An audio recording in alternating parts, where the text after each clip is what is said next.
Hello, everyone. Welcome to episode 2 of the Gridiron and Beyond podcast. Thank you guys for tuning back in. It is much appreciated, all love.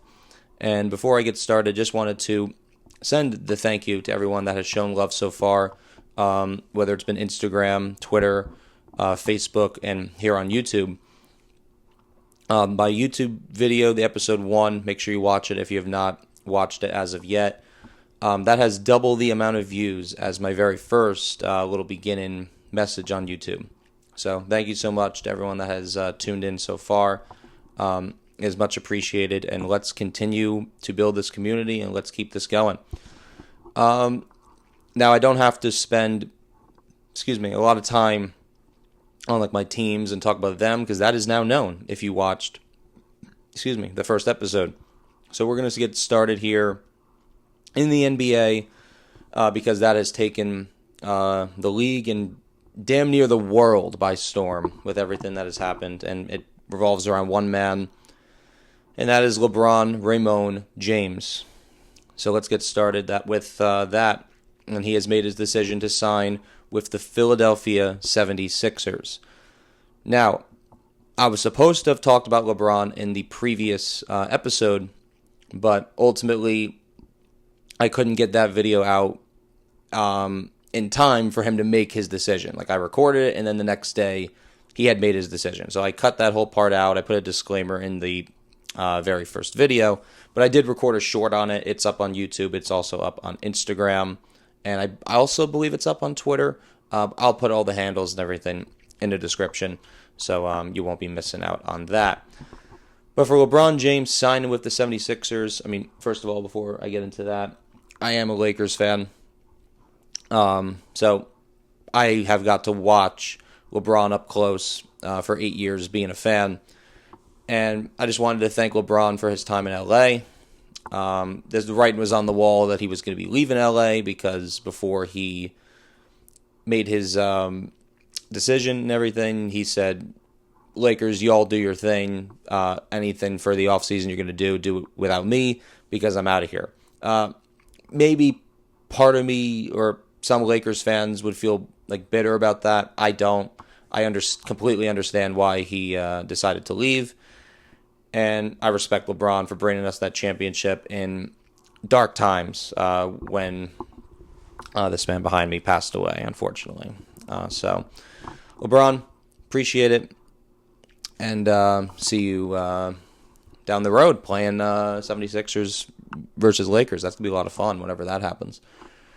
But talking about LeBron and his decision to sign with the 76ers, I deleted this part out of the video, or everything about LeBron in the previous video, but I had made the case that I believe LeBron should have signed with the Miami Heat. I like the shooters around LeBron there in Miami with Tim Hardaway Jr., Davion Mitchell. Andrew Wiggins is not even that bad of a shooter, honestly. Simone Fontecchio, and you would have had the star power of him being LeBron, Giannis, and Bam Adebayo.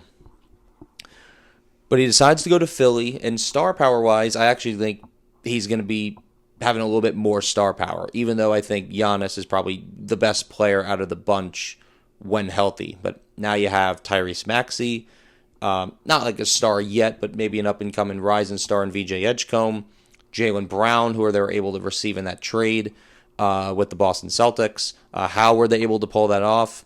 Your guess is as good as mine. Trade away the awful contract to Paul George.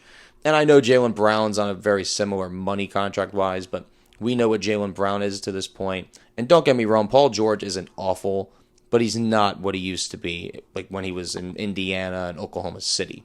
And even some Clippers years, he wasn't even that bad. But since then, it's just been a downward spiral for PG. Still a good player, just nowhere near Jaylen Brown at all. And then you have LeBron James, of course, who just signed there. And now you have Joel Embiid at the 5. Now, injury concerns for both Maxey and Embiid. Maxey was mainly a this-year problem. Embiid has been basically an every-year problem, just constantly being injured, although part of the pitch to get LeBron to Philly was Joel Embiid saying to him, I'm healthy, I'm ready to go. We'll see in due time. But the ceiling for this team, championship. championship. There's no other expectations. And a lot of those teams in the league are going to have that. But when you have that starting five, and honestly a pretty awesome bench with Dean Wade, who they just signed and poached away from Cleveland, Kentavious Caldwell-Pope, who just signed with the 76ers, getting the buyout from Memphis, being a guy who has played a lot with LeBron James in Los Angeles, and Anthony Simons, who is going to be a nice scorer off the bench. And that's probably your playoff rotation. And some people like to run 8 deep, which is 8 players. Some people like to run 9 deep. Others like to do 10, 11. But when you get to the playoffs, that's going to be mainly your rotation and having those guys swap in when you have some of the other starters take a bit of a break.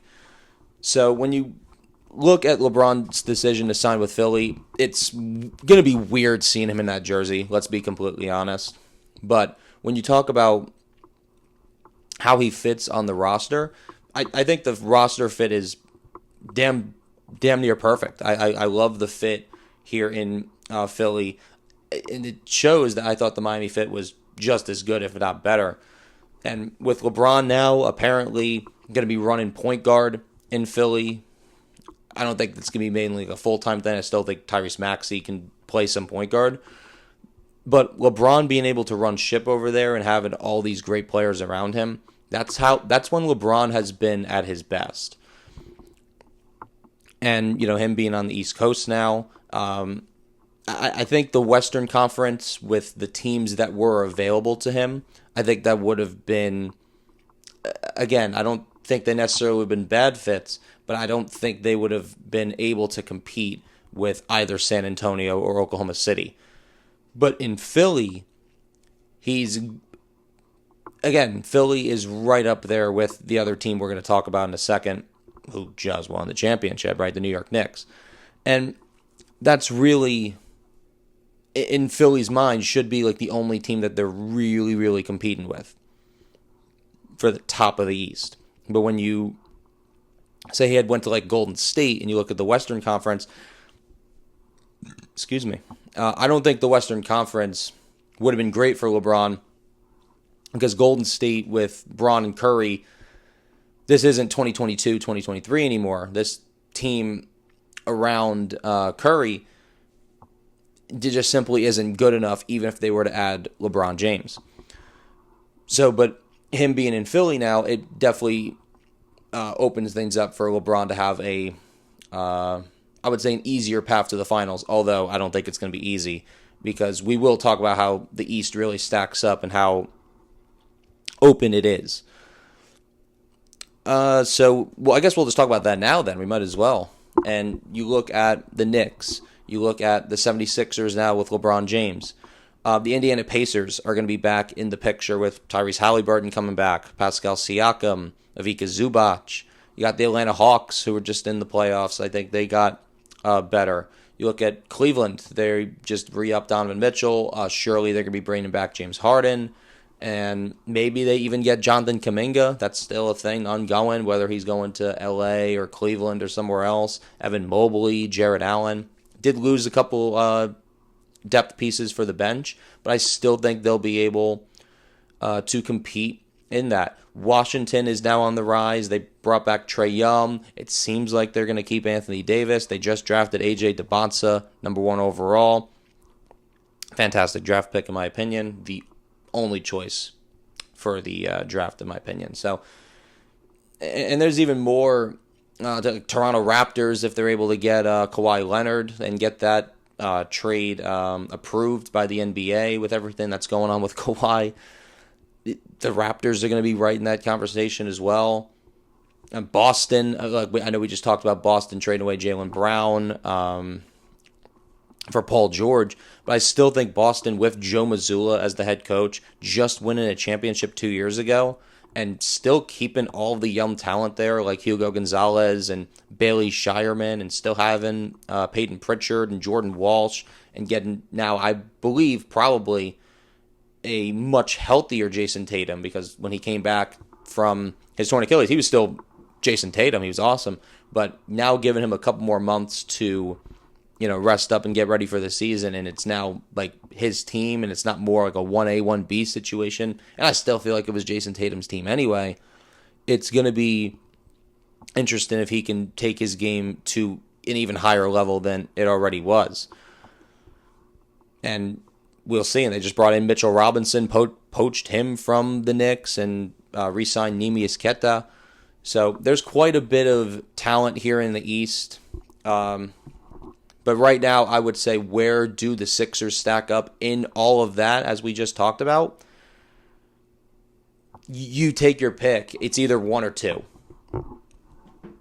One or two. It can't be three. You can't seriously sit here with the talent that the Philadelphia 76ers have and say that they're the third best team in the Eastern Conference. Can't do it. They're either one or two. I would personally say two, only because we just saw the team that I have at number one win the championship and still have that continuity. I know Mitchell Robinson isn't there anymore, but they were able to bring in Andre Drummond, who is still a very good rebounder in his own right, and they still have the same amount of talent. That's the New York Knicks, of course. Jalen Brunson, OG Anunoby, Mikal Bridges, Karl Anthony Towns, Josh Hart. They were able to bring back Jordan Clarkson. They were able to bring back Landry Shamet on a very cheap contract for what I thought he was going to get. And yeah, I just think seeing those guys play the way they did and dominate the NBA Finals, I can't put anybody above them until I see it for myself. Because I think there is a very fair argument that the 76ers whole thing may not work. And it wouldn't be because of talent. It would be because of injuries, like Maxey and Embiid, mostly an Embiid thing. And LeBron, I still think, is very durable. I don't think he was as durable as he was in like 2017, 2018, but that's what happens with age. People, as they get older in sports, just tend to get hurt more. That's just what happens. But LeBron's still probably able to give you a good 55 to 60, maybe even 65 games, if possible. And that would be a successful season for LeBron, especially for a guy making $4 million, which is a $48 million pay cut than what he was making with the Lakers. So that's what you got. I would put the 76ers right now at number 2 on my East big board, if you will, just because I still think you got to give credit to the Knicks for doing what they did in the finals. I mean, they lost the first 2 games to the Hawks, and then they rattled off 13 straight, sweeping the 76ers, sweeping the Cavaliers, and, in 5, beating the San Antonio Spurs. And also one of the greatest, the greatest comeback in NBA Finals history, and then winning Game 5 in San Antonio the way they did, coming back like they basically did all finals long. So that is really all I got on the LeBron front, how it stacks up in the East. And we're just going to move on to the MLB. But yeah, LeBron in Philly, going to be super weird. And honestly, let's just book this now and just let's not waste time. Give me 76ers Knicks opening night. Please. That would be an incredible game to, first of all, go to if you are going to that game. I'm sure it's going to be crazy expensive. But also, star power like crazy, a potential Eastern Conference Finals preview. So, book it, Adam Silver. I know he ain't listening, but book it, please. But we'll get to the MLB now.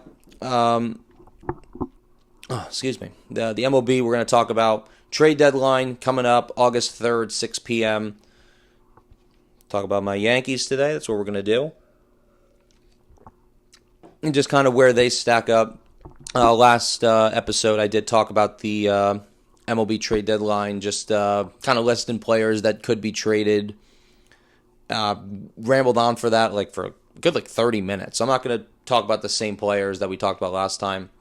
Just kind of discuss the Yankees here since they are my team, and just kind of what they can do at the deadline. I might mention some things at the end for other teams being involved and maybe some of the players that the Yankees are looking at.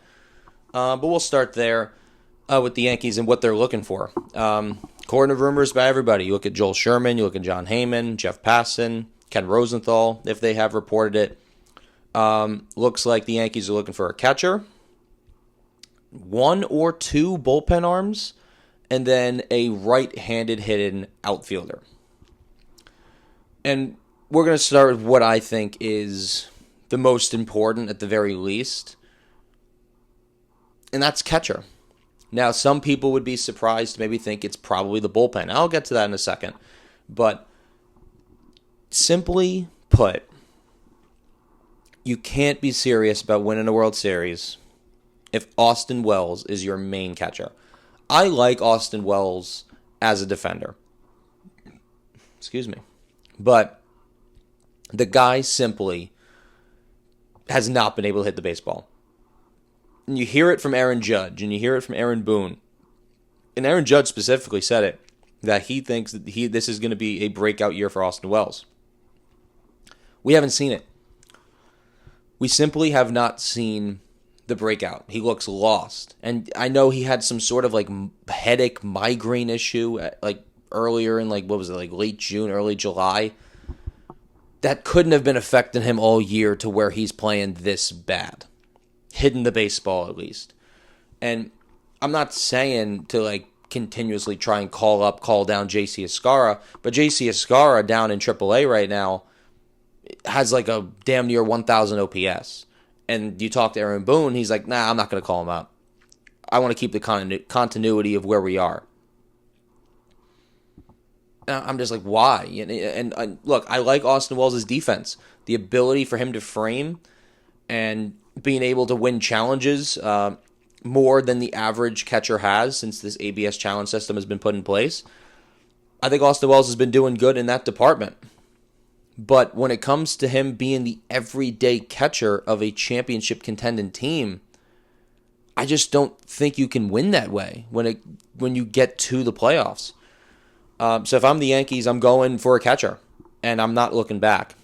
Now, there's, I think, the ideal trade for the Yankees. I think there's the very likely trade to happen for the Yankees. I think ideally most Yankees fans would want Hunter Goodman, the Colorado Rockies catcher who's under contract for 3 or 4 more years. I won't say the issue with it, but knowing how Brian Cashman operates, it's like one big trade. You get one. You get one massive trade at the trade deadline. Everything else can be solid, but usually some other things end up being smaller moves. And I think that's probably what Brian Cashman's going to go for. I think we're going to get the move, capital T, capital H, capital E. The move. After that, I don't think it's going to be anything too crazy, but it should be at least notable players that we will be talking about here. Hunter Goodman, I think, would be the move for the Yankees at this deadline. The guy has 30 to 31 it's 31 home runs for the Colorado Rockies. Look, maybe he benefits from being on Coors Field where the elevation is crazy. But I believe in the player that he is. I mean, this is a guy that his defense is semi-average, but the Yankees have been able to get the best out of catchers that maybe aren't the greatest defensively. They can turn them into solid defenders. Austin Wells coming up in the system was not known as a great defensive catcher. He was known as, someone with potential to be a solid defender, but he was known for his bat. How the tides have turned to where he has now been a complete unreliability with the bat, but has now become an actual pretty decent defender.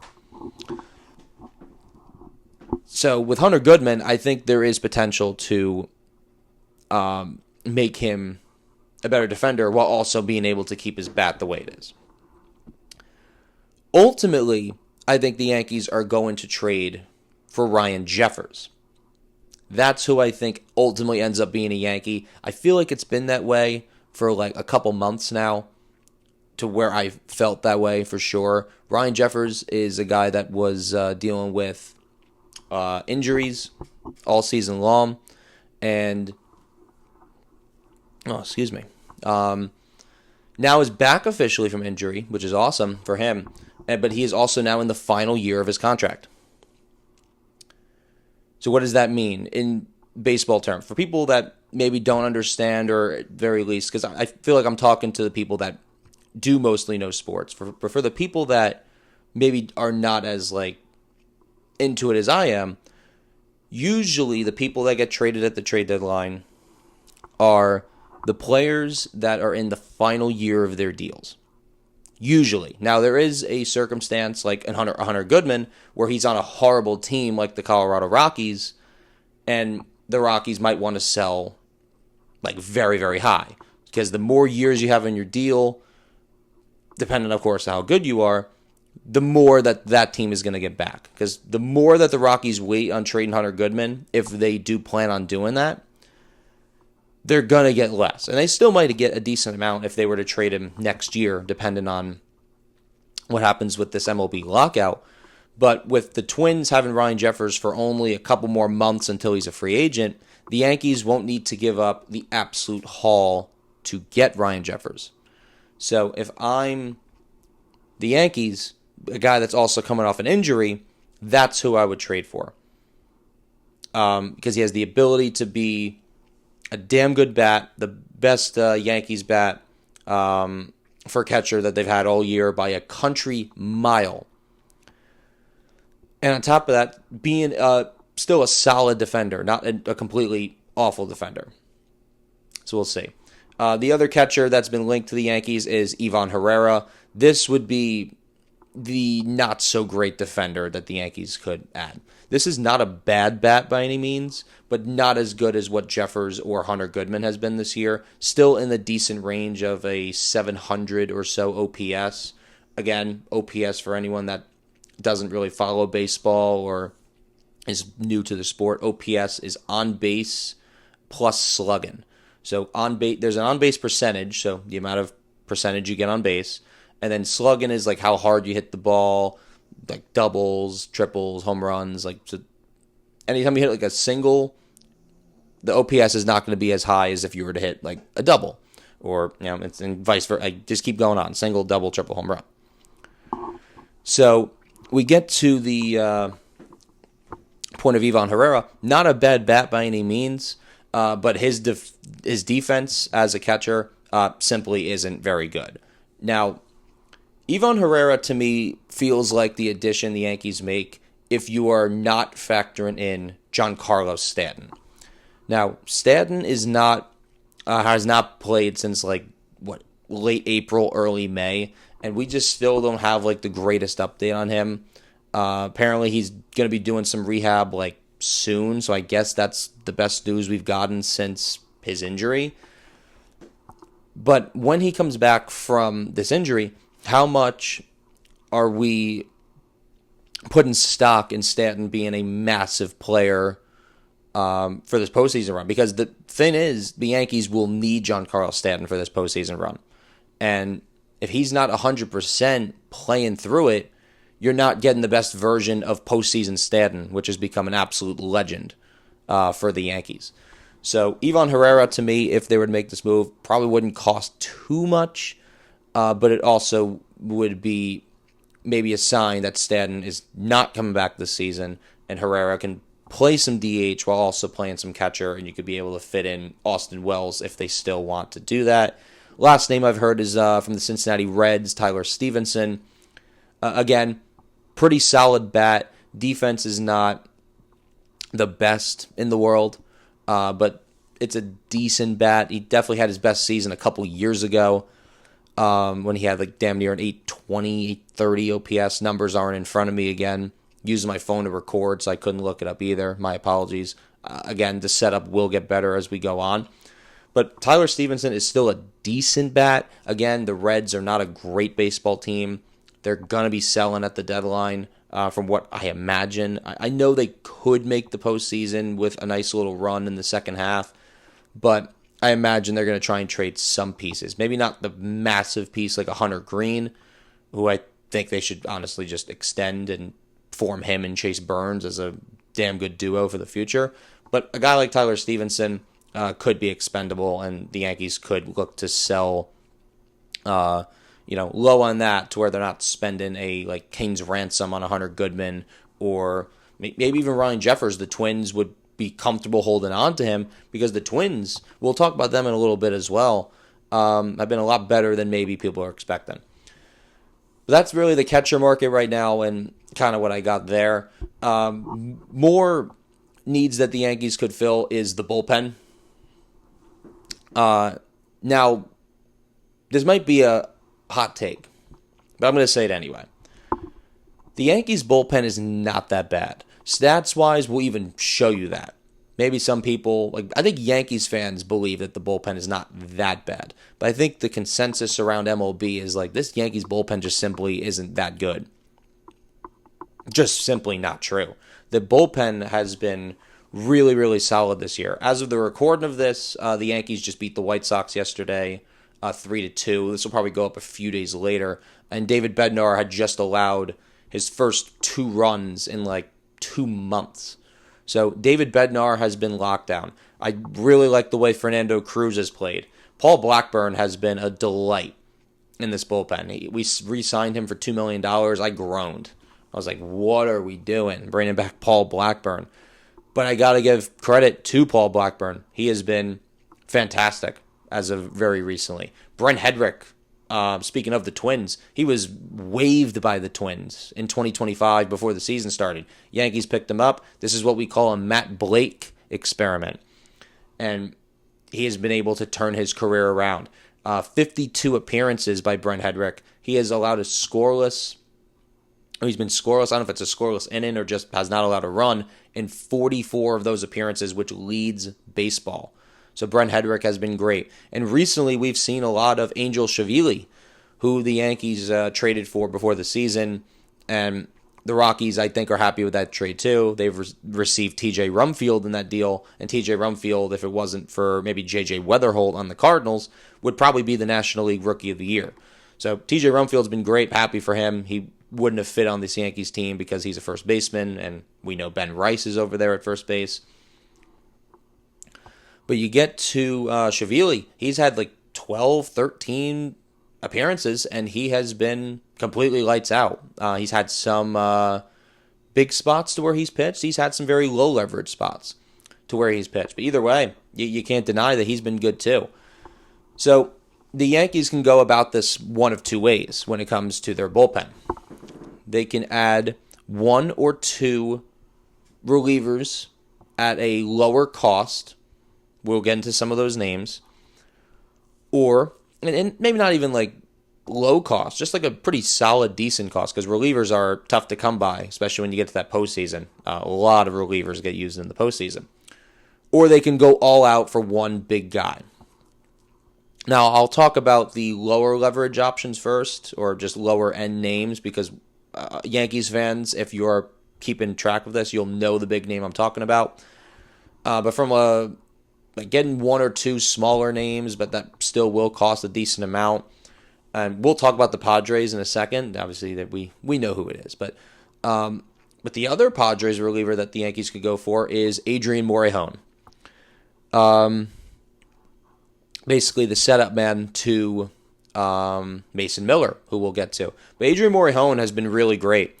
99% ground ball rate, while also being able to strike players out. Entering a contract year, so you know the price isn't going to be that crazy. And Brent Hedrick is, lefty reliever, but the other lefty reliever in the Yankees is Tim Hill. I don't mind Tim Hill, but Morejon is way better. Way better.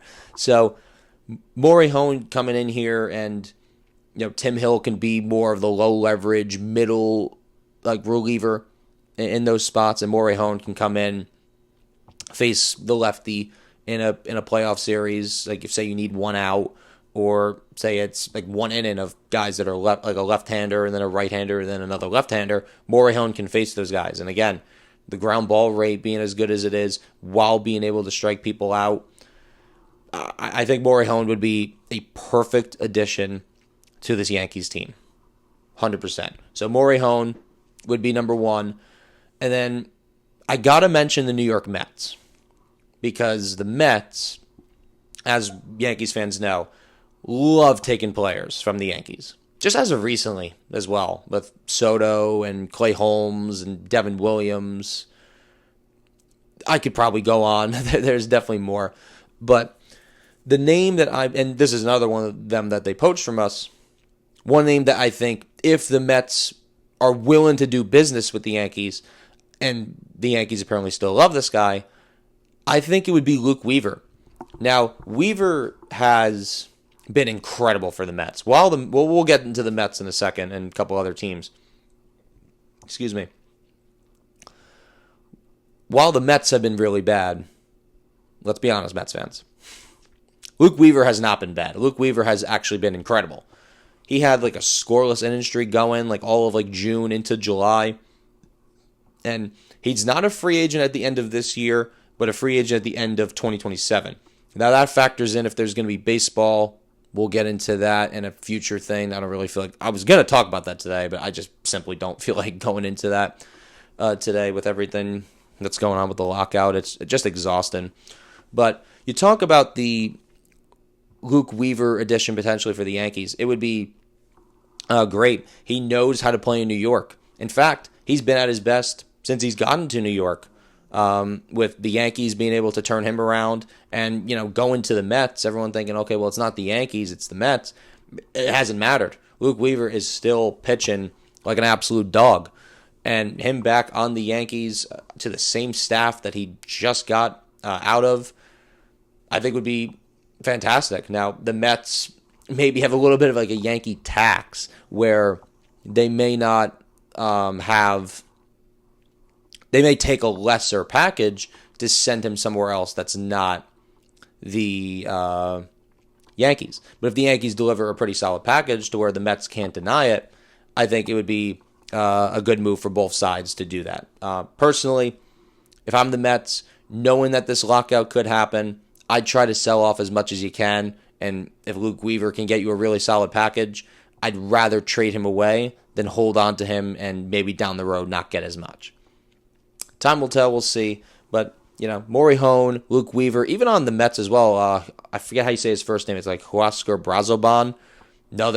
He's like 35, 36 years old. But that could be another reliever like the Yankees and other teams could be interested in as well. Seattle, maybe Boston, Tampa Bay.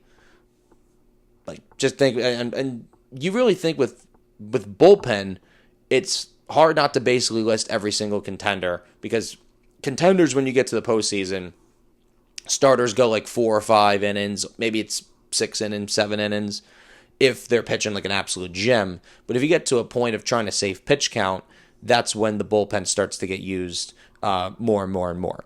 So basically list every single contender when you get to talking about relievers added to the pen.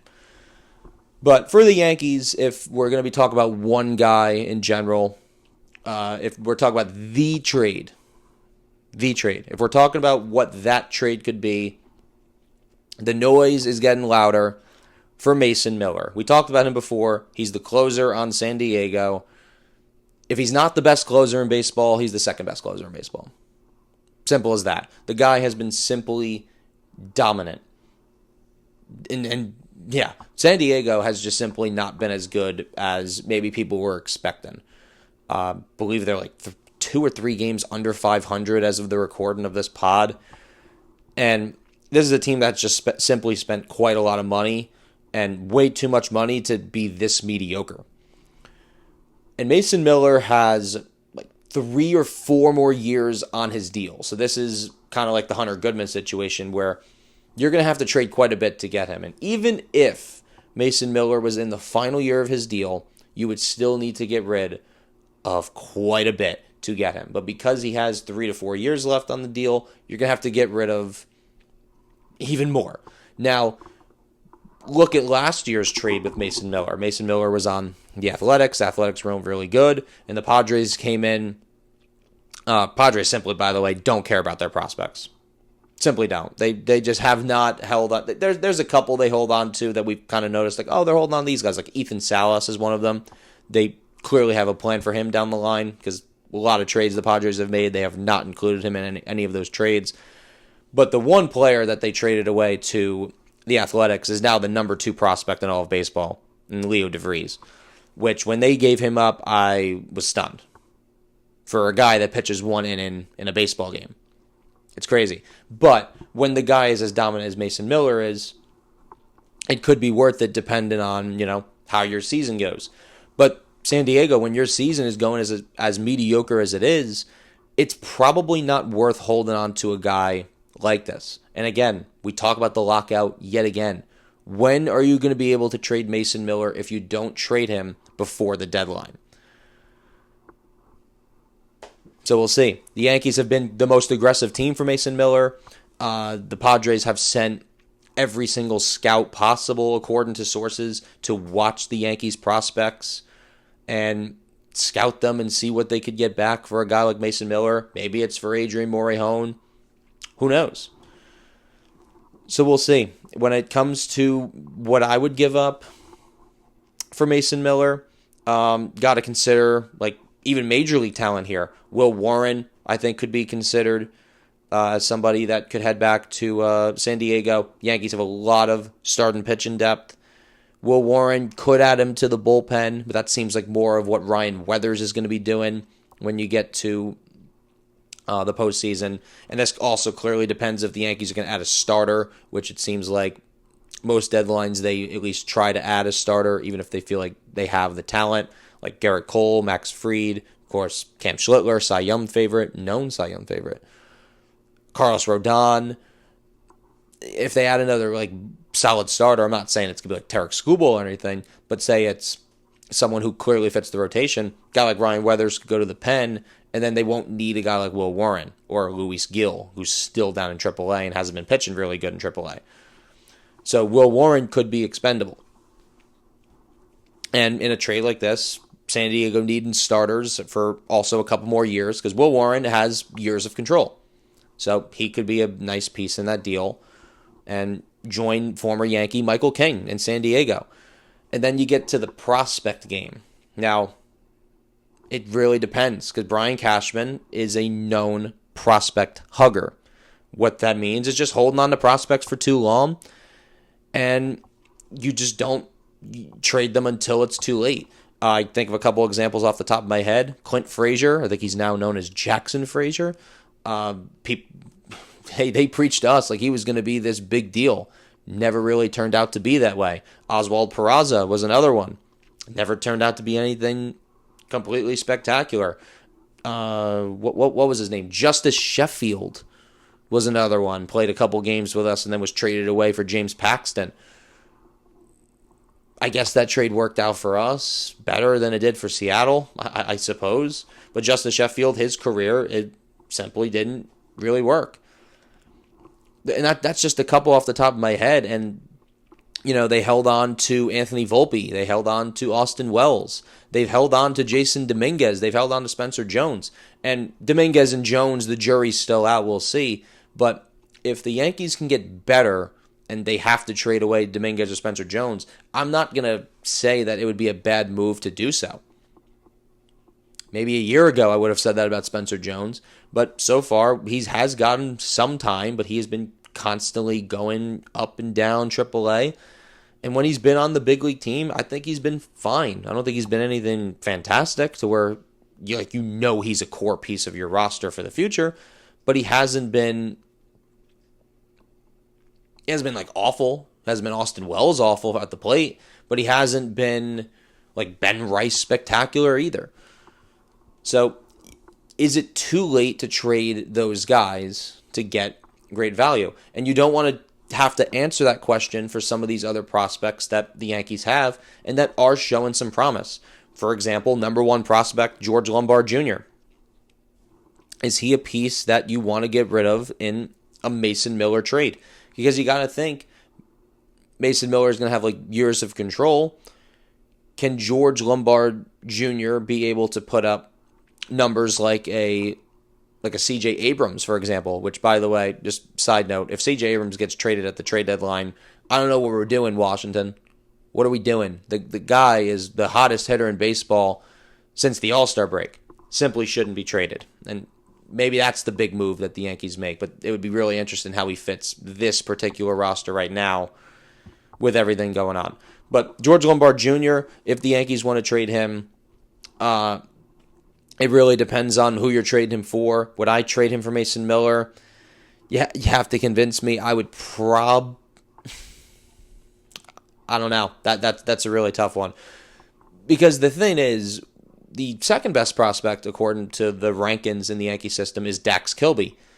He was our first round pick in 2025. He's also a shortstop, projected long term as of right now. So if the Yankees are so sold on George Lombard Jr., and that's your shortstop of the future, you want to take that gamble, you don't necessarily need a guy like Dax Kilby unless you have him planned on playing second or third base, which is also possible, but he's only 19. So you got a couple more years of development if you want to keep him.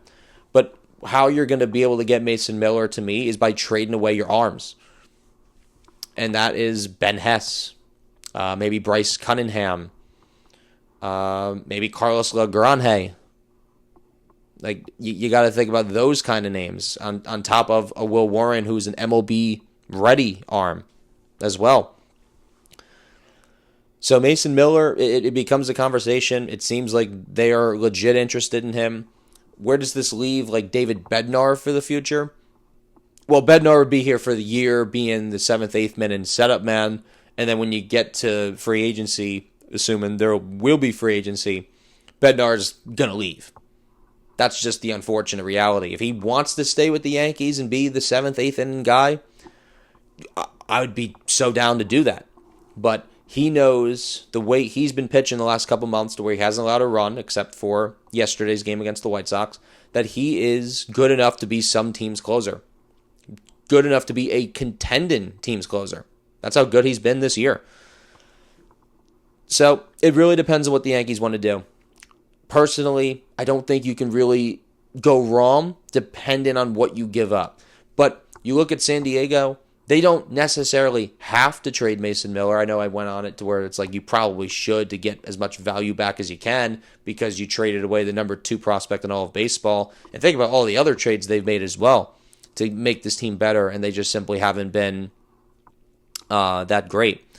So either way, we'll see what happens. But that's going to be something to figure out in the next couple of days. The plan is, as of right now, to record the next episode after the trade deadline is over so we can discuss all the trades that have happened with everything. So there has been some trades that have happened now, but I'm going to save all that for the next episode so we can move on from that.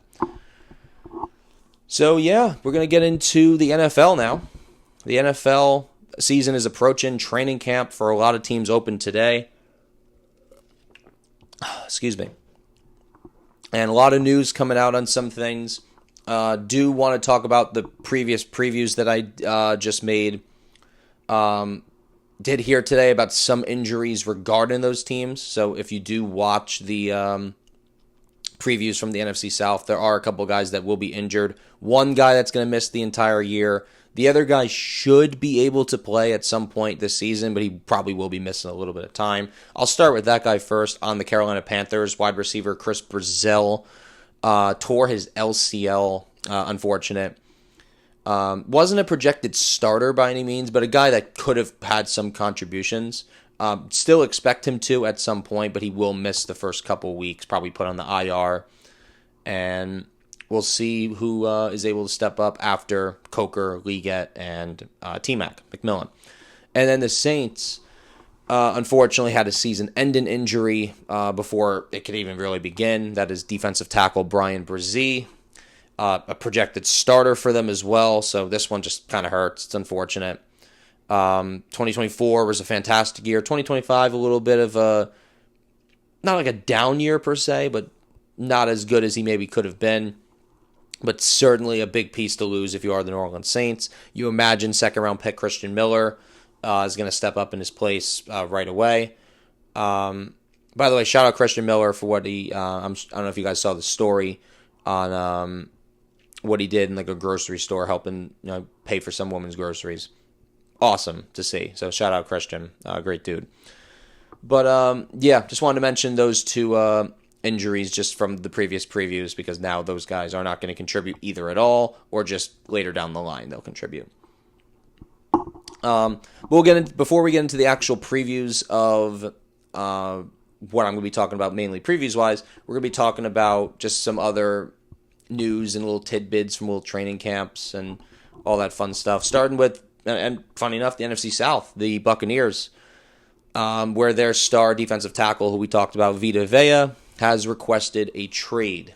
Final year of his deal, only making, I say only, but $17 million on his contract. We've seen some defensive tackles that, are objectively worse than Vita Vea have been made more money. Vita's been there since, 2018, 2019 now? He's a Super Bowl champion with the Tampa Bay Buccaneers. He's the cornerstone of that defense now since Levante David's retired, and he's supposed to be the face of that defense, but simply has not gotten paid. There's been no communication with him, and he wants out. Now, ideally, according to, I don't know if it's his camp or just sources, he wants to go to the West Coast. He did go to Washington University, so it kind of makes sense. I understand. The other team, if it wouldn't be in California, which seemingly California is the target, would be Vegas, in Las Vegas Raiders, that is.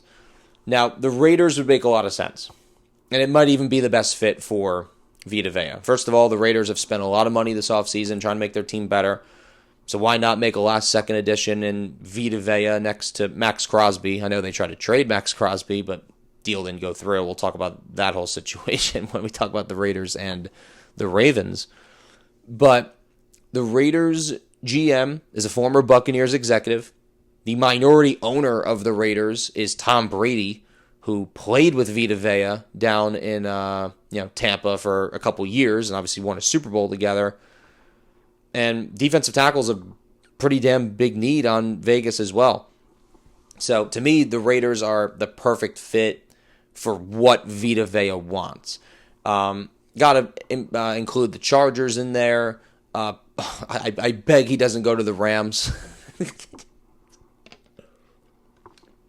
Because there is talk about the Rams, trying to get Aaron Donald back out of retirement. And what position does Aaron Donald happen to play?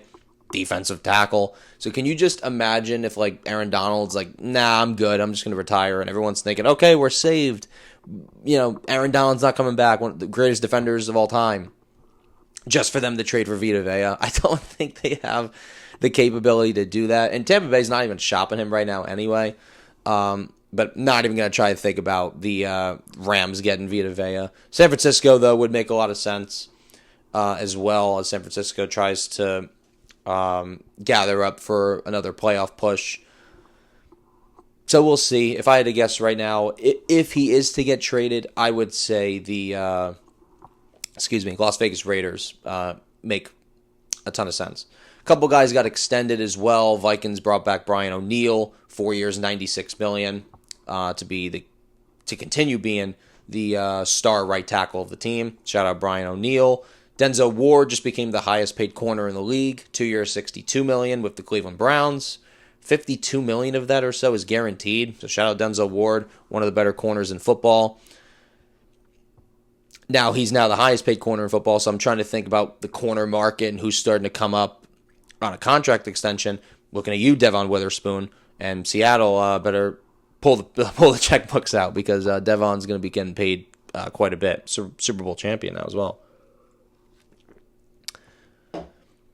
But yeah, again, the script of everything else I want to talk about except for the previews is not completely in front of me, so a lot of this is just kind of winging it. So I think we're just going to move on. Mainly, the main thing I wanted to talk about with this is Vita Vea requesting a trade, and it's already been covered. Now, I guess with Vita Vea, does it make sense that he's requesting a trade? I suppose. He again, the final year of his deal. We saw a defensive tackle do this with Dexter Lawrence, my New York Giants, by the way, request a trade right before the draft, and he was traded for the 10th overall pick. And Giants didn't pay him. So if we're looking at it from that perspective of if the Buccaneers just simply aren't going to pay him, should they trade him? Yes, because I don't even know if Vita Vea is even going to show up for camp. I don't know if he showed up there today at all. I wasn't paying attention to that at all. But if he did, great for him. But if he didn't, I guess I can't blame him either. This is kind of how it works in certain instances where if guys don't feel like they're getting paid fairly, they're going to hold out just to not risk themselves getting hurt and them losing money. That's kind of how it's been the last couple years and probably been the main thing of the 2020s. So we'll see on that. As of now, there's been no conversations to trade Vita Vea, and that's where we're at. But we'll move on to the team preview portion of this, and that'll be the final segment. I'm going to try not to spend as much time on this to not take this over a certain point, but we'll talk about the AFC South today. Now, last time we talked about the NFC South, so now it'll be about the AFC side of it being the South. And as of right now, I don't really know the order of this. I just knew I was going to go South first. So if there's a recommendation of what division I should be doing next, let me know in the comments below. Comment, like, subscribe, all that fun stuff. But the AFC South today, and if you don't remember the rules of this, I'm going to go from the team that finished in last place to the team that finished in first place. So the team that finished in last in the AFC South, and again, I have notes again because I don't have every single player in my mind right here. Sometimes you need notes for these sort of things. So we'll get started.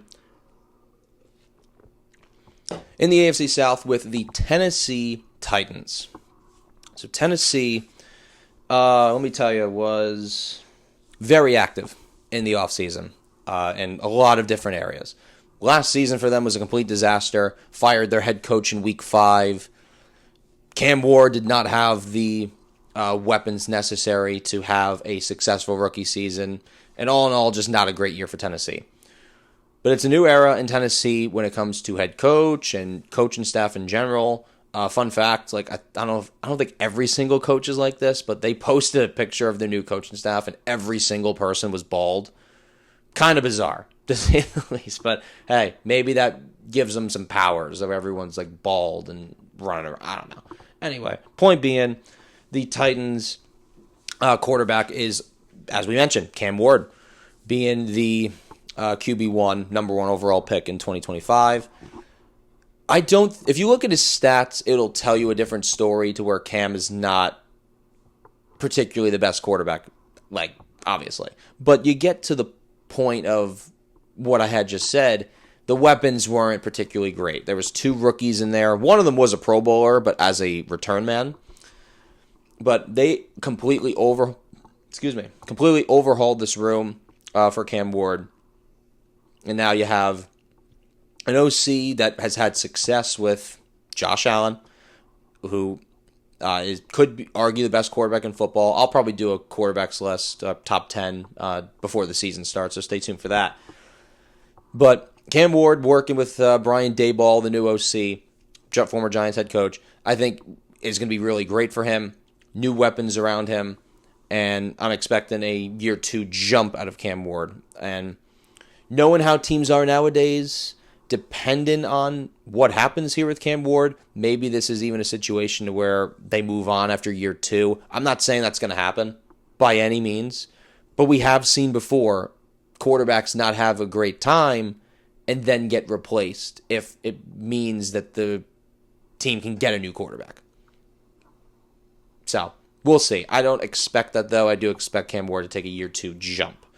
Now, the running back room, I will say, is the exact same, except for adding a rookie. Tony Pollard, still in the building. Tajee Spears, when healthy, I still think is a lot of fun to watch. Entering a contract year as well, and apparently he's been turning some heads. So I'm hoping for a nice year out of Tajee Spears to get himself paid for the next offseason. So that'd be cool. But Tony Pollard, Tajee Spears, and they did draft Nick Singleton. If he had entered the 2025 draft, I actually thought he would have been probably a much higher pick than he was. Penn State was a disaster in 2025, so you head into 2026 for the draft. Nick Singleton was picked in the 5th round. However, I do like Nick Singleton too as a power back to work with Pollard and Spears. You get to the receiving core of Tennessee. As we mentioned, it's an overhauled receiving core. And you talk about the draft. How about number 4 overall pick, Carnell Tate? Now, he went a lot higher than I thought he was going to, but I had Tate in the range of being picked like 7th overall by Washington, maybe 8th overall by New Orleans. Lowest he would go was like 9th to the Chiefs. But ended up going 4th to Tennessee. I don't know if this was because Tennessee's pick was off the board, like a Jeremiah Love. But either way, Carnell Tate, I think, has the capabilities to be a receiver 1 in the future. I don't know about like a Jamar Chase level of receiver. I mentioned Jamar Chase because he was the 5th overall pick, and Tate was picked higher than he was.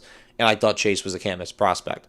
So Tate, I don't know if he's not necessarily a can't miss prospect, but I do think he will just be a genuine, just solid receiver, great hands, good enough speed to make it work, and a damn good route runner. Now, overhauling the room especially, they signed and poached from my Giants, Wan'Dale Robinson. Wan'Dale Robinson, obviously for the exception of his rookie year, which he wasn't even bad his rookie year, he just tore his ACL. He's been very reliable for whoever the Giants quarterback has been. And the Giants, the last couple of years, have been through a lot of QBs. Obviously, 2025, it was Wilson and Winston and Dart. But before that, the Giants just had a completely awful QB room with Giants Daniel Jones. Have to factor in Giants Daniel Jones. That's not a great version of DJ. But Wan'Dale Robinson's been really, really solid. Just put up 1,000 yards.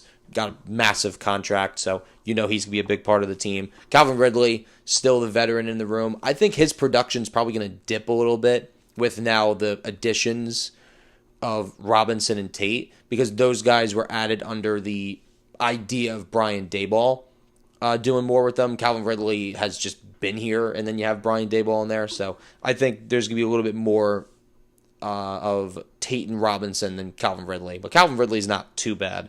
Will he be worth the contract that he's on? Probably not. And then I still want to mention Chimere Dike and Elic Eomanor. Chimere Dike made the Pro Bowl as a returner, which I had previously mentioned. And Elic Eomanor put up 500 yards as a rookie, but simply needed to upgrade the core big time. Now you get to the tight end room. Gunnar Helm is the projected starting tight end, 4th-round rookie out of Texas. Excuse me. Showed some flashes his rookie year. And again, this is another guy like Tajee Spears. Apparently has been turning some heads at camp. So, guy that came in the same draft class as Cam Ward. So, looking forward to their continued connection. And then they were able to sign Daniel Bellinger from the Giants. Another Brian Daboll guy like Wan'Dale Robinson. And Daniel Bellinger's not an awful player. He showed some flashes as a Giant. As a receiver, but mostly was going to be known as a blocker.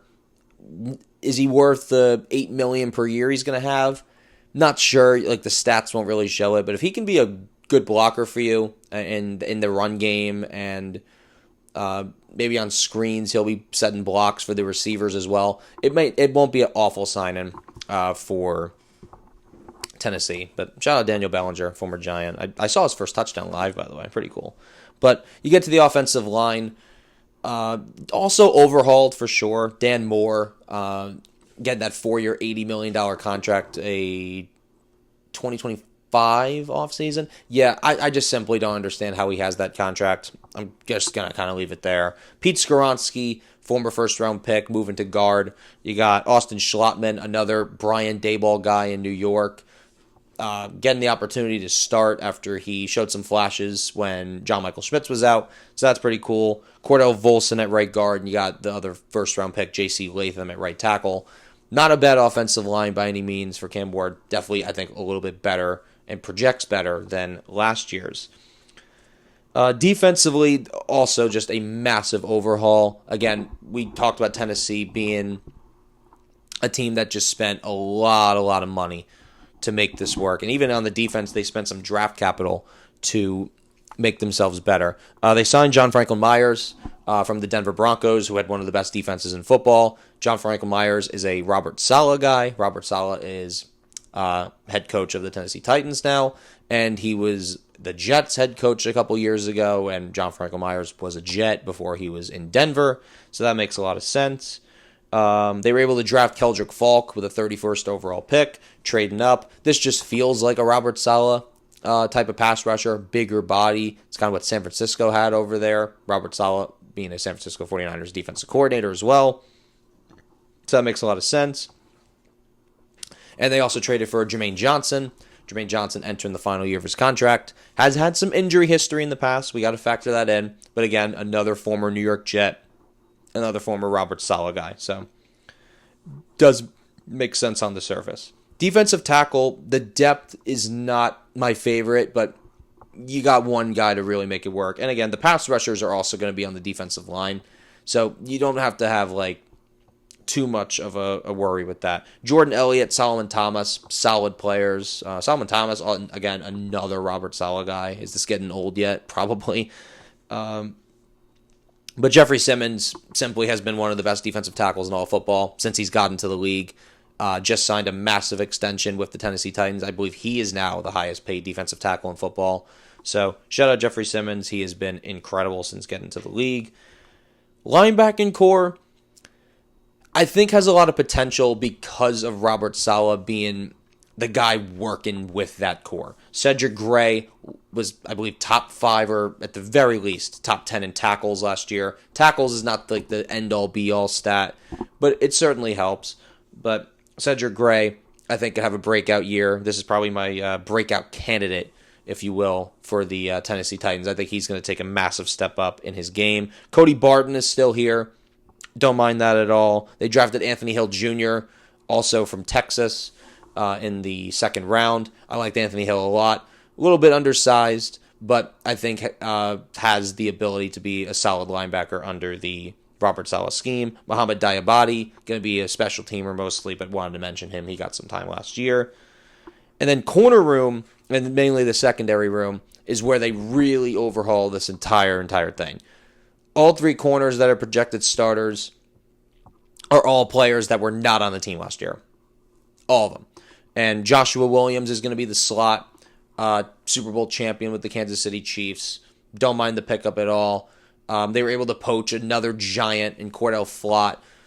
Very bizarre way they signed him. He was ready to re-sign with the Giants, and because they were in the tampering period, you're still able to talk to players when they're not officially signed yet. And they talked to Flott and convinced him how they would use him in their defense, so he was able to change his mind and sign with Tennessee. So clearly some sort of plan for him to work here in Tennessee. So that made sense. And then for even more money, they were able to get Alontae Taylor, who has been a really, really good player his whole career with the New Orleans Saints. Has the ability to blitz as well, so that should be some fun for the Titans to work with an aggressive Robert Saleh. Safety, from a depth perspective, I didn't even write anybody down because I didn't really see anyone that stood out. But Kevin Winston Jr. should be a guy that takes a step up this year, and I'm still a big fan of Amani Hooker. I think he has an injury right now, but hopefully will be ready for week 1 and good to go. Kicker and punter, Joey Sly. He's been kind of around the league a little bit. So we'll see what happens with Joey Sly. Tommy Townsend was on the rival Houston Texans last year. He now takes over punting duties for Tennessee. Robert Saleh, as I've mentioned multiple times, is the head coach of the Titans. Now, the Titans will benefit from having to face the 4th-place teams of their divisions. So that hopefully will help with the record. Again, they were 3-14 last year. Is it 3-14 or 4-13? Yeah, I believe it was 3-14. I could be wrong now. But either way, the Titans spent a lot of money, as I also mentioned, a lot of money to make this work. I'm not saying they need to be that team that needs to go from 3-14 to 14-3.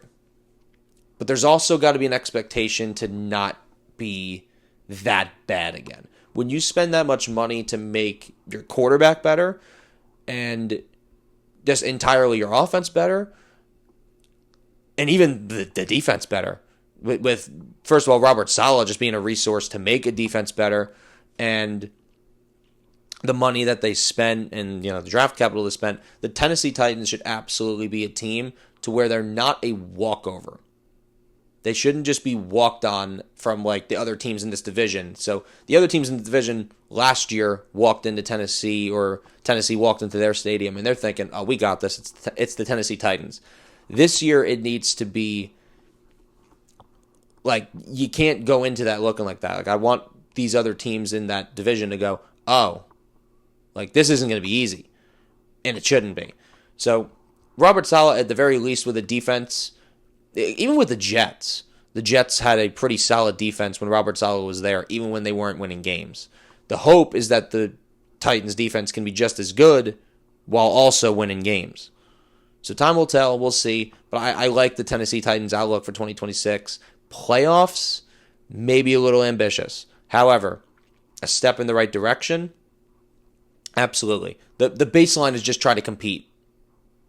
Try to compete in every single week, not have the season be over in October. If you can have that, honestly, Titans fans, it's a step in the right direction. And then 2027, year 3, Cam Ward, year 2, Carnell Tate, and then hopefully Brian Daboll is able to stick around. That could be the year where Tennessee is taken like very seriously and going like, whoa, okay, here we go. But hey, if that's this year, great, fantastic. We'll see. But you get to the next team, third place, and if you would have told me mid-season this team would have finished in third place, I would have looked at you very funny. However, injuries happened. They had to call a damn 44-year-old man out of retirement. Talk about bizarre, to say the least. And they traded their first-round pick thinking that they were going to be this great, great team. And the pick ended up being like the 16th pick or something like that. And that team's the Indianapolis Colts.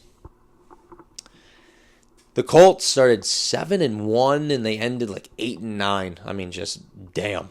But they are, I don't know if it's according to ownership or according to me. This is like the last chance for this regime to make this work. That's kind of where I'm at with that. And we'll talk about that when I'm finished talking about these players. But quarterback, seemingly ready to go. So that's at least, good for him and his health, is Daniel Jones. Now, as a Giants fan, very familiar with Daniel Jones. Giants fans hear Daniel Jones, and I'm sure they get PTSD because, man, did that guy put us through some shit.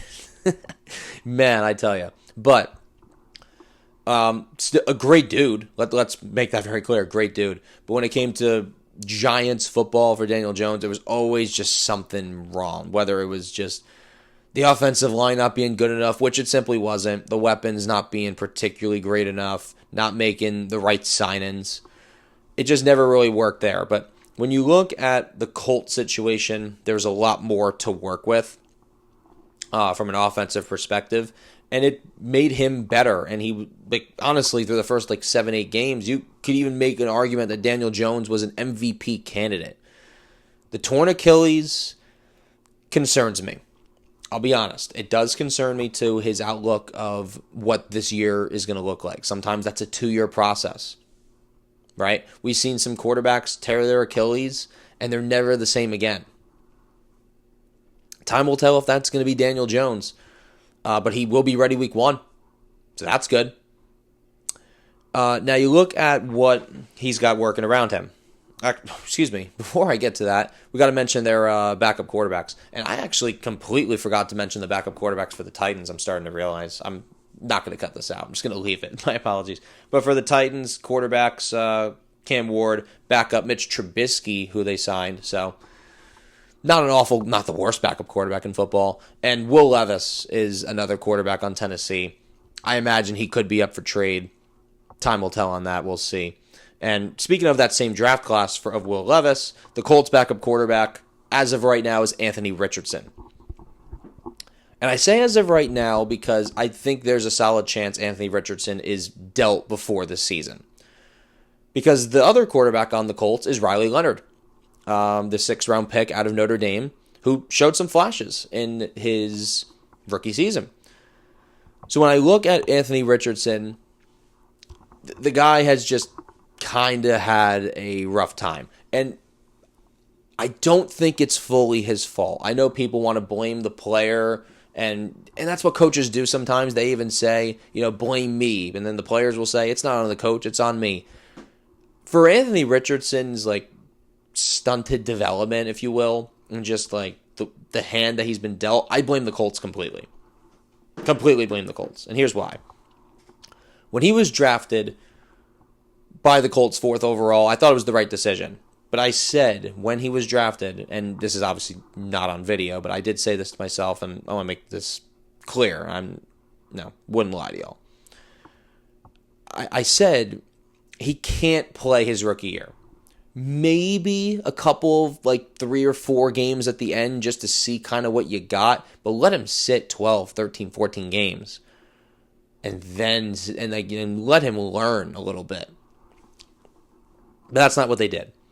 They let him out there the very first week. And I feel iffy on that. Sometimes it's like, okay, let the kid play. But sometimes they do need to learn. And with Anthony Richardson's case, he played like 12 college games. He didn't play all this time in college. Like when we look at like Joe Burrow, who we'll talk about in a future preview, he was in college for so long. And he had just won, obviously, a national championship. So Florida wasn't as good as that LSU team. But you knew he was pro-ready. Anthony Richardson was far from pro-ready. Honestly, if it wasn't a year of development, he might have needed a second year. And they throw him out there day one. And since then, he's just gotten injured a lot. There was the whole thing of him sitting on the bench in the middle of the game because he was, like, quote-unquote, tired. Talk about bizarre. Either way, I don't think Anthony Richardson's future is in Indy. We'll see if he's in Indy before the season even begins. With them having Riley Leonard, they even signed another quarterback, I think. Easton Stick is on that roster. Longtime Charger. I don't think you don't keep all 4 quarterbacks, so somebody's got to go. Whether it's Richardson or not, we'll see. I would probably just try and trade him and get something. You're not going to get the value that you drafted him for, but I guess get something. I don't know. Either way, the Colts running back room, clearly Jonathan Taylor is the guy. This is one of the best 5 running backs in football, bar none. Jonathan Taylor, at a certain point, was also probably considered an MVP candidate because I remember when they were like 7-1, people were debating like, oh, is Daniel Jones the MVP because he's the quarterback, or is it Jonathan Taylor because he's put up damn near 1,000 yards in the first 8 games? I probably would have given it to Jonathan Taylor at that point, but just a great player.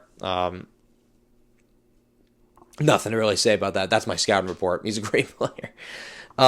They do have a couple interesting backups. DJ Giddens, who they drafted last year. Seth McGowan, who they drafted this year. So there's some depth to not have Jonathan Taylor like run the ball like all the time. But this is primarily a Jonathan Taylor backfield where, if healthy, going to get you 275, 300 carries a season. So, shout out Jonathan Taylor. But you get to this receiving core and look at it, it's definitely like lacking like star power. And it's because Michael Pittman isn't there anymore. I know Michael Pittman isn't like the greatest receiver ever, but certainly a reliable one, and now is no longer there. So they had to bring back Alec Pierce. Now, Alec Pierce, his career so far, he's not had a season of over 47 catches. But last year he did hit 1,000 yards. So the guy's averaging like 20 yards a catch. He is the guy you send downfield, you throw it up, and either he's going to run right past you or he's going to make a contested catch. Alec Pierce, I've loved since Cincinnati. When the Giants drafted Wan'Dale Robinson, actually, I was really hoping it was Alec Pierce. But Wan'Dale worked out for us, fine until he left. Obviously, we just talked about him. But Alec Pierce is a fun player who now gets his chance to be the wide receiver 1, and this is a guy that Daniel Jones clearly loves. So, Alec Pierce being receiver 1. Josh Downs is still here. This is a contract year for him. Fun player as well. Gadget guy, I like to call him. Probably be in the slot. Maybe could play some outside stuff if Ashton Doolin gets a chance to be on the outside or be in the slot as well. Doolin's been a nice special teamer for Indy, has gotten some receiving chances, but this is probably the best chance he's going to get open in the season as a receiver 3. So we'll see what Ashton Doolin is able to do, the longtime Colt. Depth-wise, Nick Westbrook-Akine, former Titan, had like 9 touchdowns in 2024, not doing too much in Miami. See what he's able to do. Anthony Gold, more of a return man. And the name that could jump out, I think, at people, and just keep this name in mind, because I thought he was going to get drafted in like the 4th or 5th round. Ultimately ended up getting drafted with like one of the final like 6 picks or something like that. Deion Burks out of Oklahoma. Shocked that he was on the board at that point, but the Colts I thought got a good one. And depending on some injuries and depending on how things go, I think Deion Burks could have a pretty solid role as a 7th round pick in this offense. Yeah, smaller guy. Maybe that's why. I know he's also 23. We talked about the whole draft process. I have a short up on that, so give that a watch. But I still like Deion Burks quite a bit, and yeah, kind of forgot that he was picked that late. It's insane. Tight end room is really solid. Tyler Warren, 1st round pick from last year. Definitely expect his role to be expanded this year. Now with no Michael Pittman. That receiver 3 role can honestly be him as well. He's a tight end, but he has the ability to even be like a big slot, if you will. So I like Tyler Warren there. They still have Mo Alley Cox. Clearly a guy they respect in that locker room, considering he's been there now, going on year 9. So shout out MAC. But offensive line-wise, this is something I can give the GM, Chris Ballard, credit for.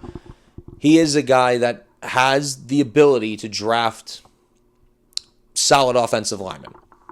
That's been a good MO for him. And what he has been able to do is, like, he's had Ryan Kelly and then drafted another guy to be his guy later in the future.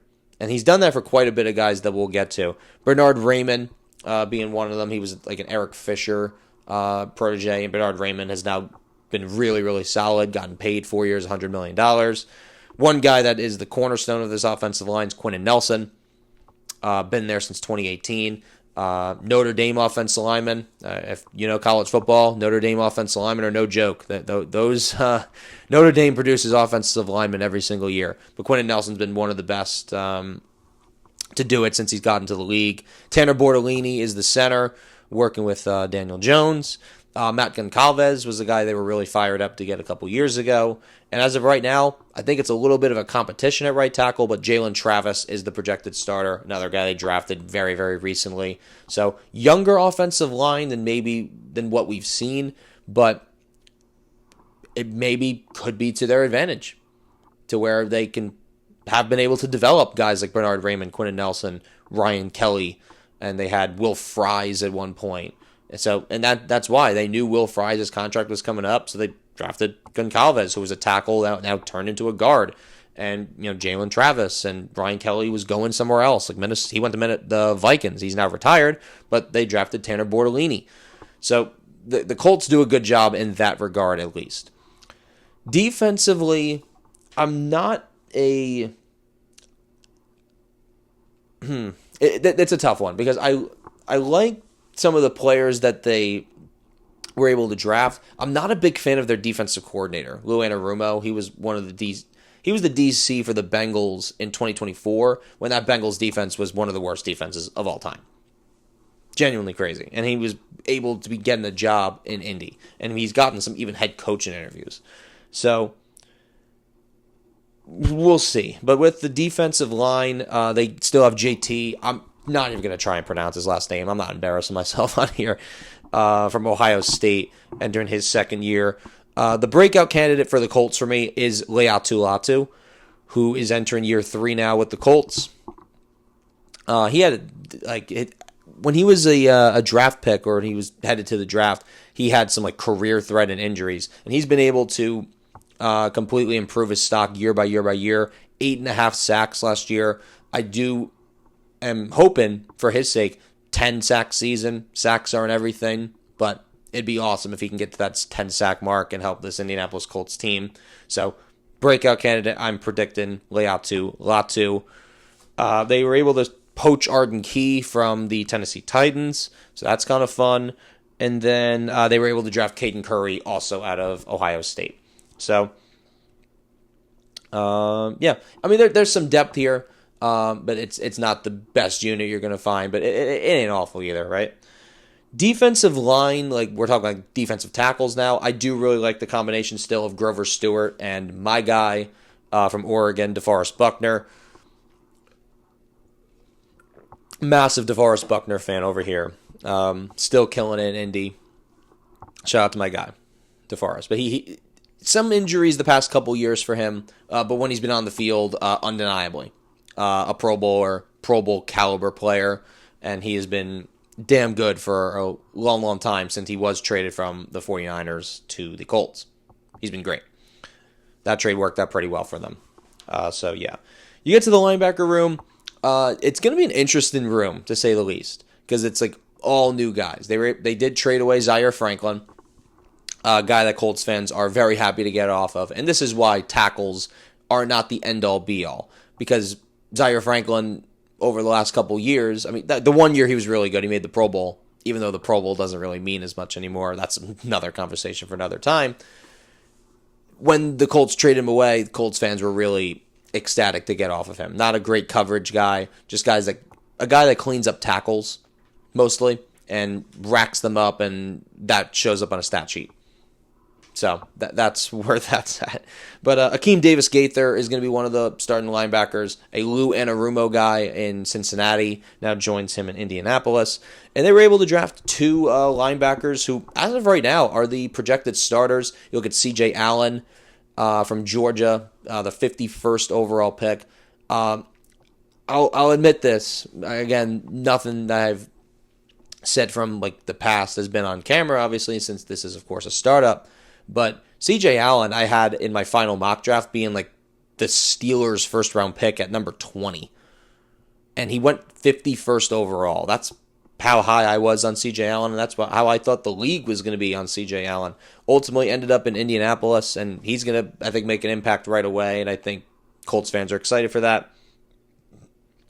And their other linebacker, since they run a 4-3, is going to be Bryce Betcher, the rookie out of Oregon. Bryce was an absolute fan favorite of the Ducks and of me. Interesting about Bryce, just want to mention this, and I think fans will know this, maybe some other people don't. Bryce Betcher was also playing baseball at the University of Oregon and was actually drafted. Oops, excuse me, I just kicked my... There we go. Okay, cool. He was getting ready to play baseball and got drafted by the Houston Astros, and ultimately decided to continue playing football. So, shout out Bryce. Colts fans, you're going to absolutely love him. And brings the energy every single play. So, a big Bryce Betcher fan, rooting from him from afar. Defensive back room is... now that you have a full season of it, I actually think it can be really solid. Sauce Gardner, you're banking quite a bit. You traded your 2 first-round picks from the one that you just had, and then for 2027 in a very, very loaded draft class, the Colts do not have their first-round pick. That is, of course, going to the Jets, Sauce Gardner's previous team, obviously. But Sauce Gardner, when healthy, is still a top 7 to 10 corner in football, give or take. I know he hasn't really produced the turnovers that you're maybe expecting, but sometimes when you don't produce turnovers as a corner, it can be a good thing if you're a complete lockdown corner and no one's throwing to you. It's not a great thing if you're getting targeted all the time and are allowing a great passer rating. Sauce Gardner, need him to step up this year in 2026 to make this trade even feel somewhat worth it. Because they're banking quite a bit, because those picks that the Jets have, what it's turned into so far and what it could turn to in the future could be franchise changing. So Sauce Gardner needs to be a big-time player for the Colts. Travarius Ward, still a member of the Colts as well. Good player when healthy. Really good player, actually, when healthy. And hope he's able to stay healthy. Because, he's been through a lot. I'm not going to get into it, just respectfully. But, Travarius Ward. Justin Wally is the projected nickel corner. Don't mind that at all, giving the younger guy a chance. Played some time last year as well. And they were also able to sign Cam Taylor-Britt from the Cincinnati Bengals. Again, Lou Anarumo, Bengals DC, Bengals guy, Cam Taylor-Britt. And Safety, they're excited about safety, to say the least, if you, I'll explain. But Juanye Thomas is going to be back up, could play some special teams. They still have Cam Bynum. I actually read that wrong for a second. Oops. Cam Bynum, still in the room, former Viking. He's been fantastic for the Colts his first year, 4 interceptions, close to 100 tackles. Guy you want in the room, for sure. The Vikings definitely missed his presence last year and did some great things with the Indianapolis Colts. And the last player I'll mention is just something I saw in a little like draft thing because he's a rookie. This is AJ Halsey, who went to LSU. The owner of the Colts told must have been the defensive coaches that they got AJ Halsey, and they were pumped up. They were pumped. They were super excited to get AJ Halsey in the building. I didn't mind AJ Halsey as a prospect. Him going to Indy makes a lot of sense, and he gets to be a starter right away, which is obviously fantastic for him. Guys that were picked in his spot maybe sometimes have to wait a little bit to get on the field, maybe a year, maybe even 2. But he gets to be a starter right away in this talented room where he's got Sauce Gardner, he's got Travarius Ward, potential of a Justin Wally, and a running mate like a Cam Bynum, who's fantastic. I think that could be really good for his career. So, solid. But you get to the kicker competition right now for the Colts. Blake Grupe, not a big fan of him when he was in New Orleans. However, finished the year with Indianapolis, went 11 for 11. So that's cool. Spencer Schrader tore his ACL, so he's still working on coming back from that. And they still have Rigoberto Sanchez as their punter. Shane Steichen is the head coach. And as I alluded to before I even started this preview, this is it. Shane Steichen and Chris Ballard, they've been here for quite a while. Ballard longer than Steichen.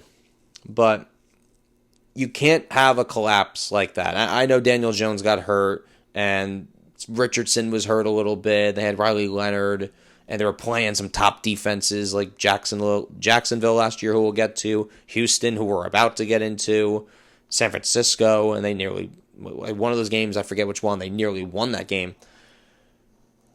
But you get to the Colts here. They got to be better. They simply have to be a team that makes the playoffs.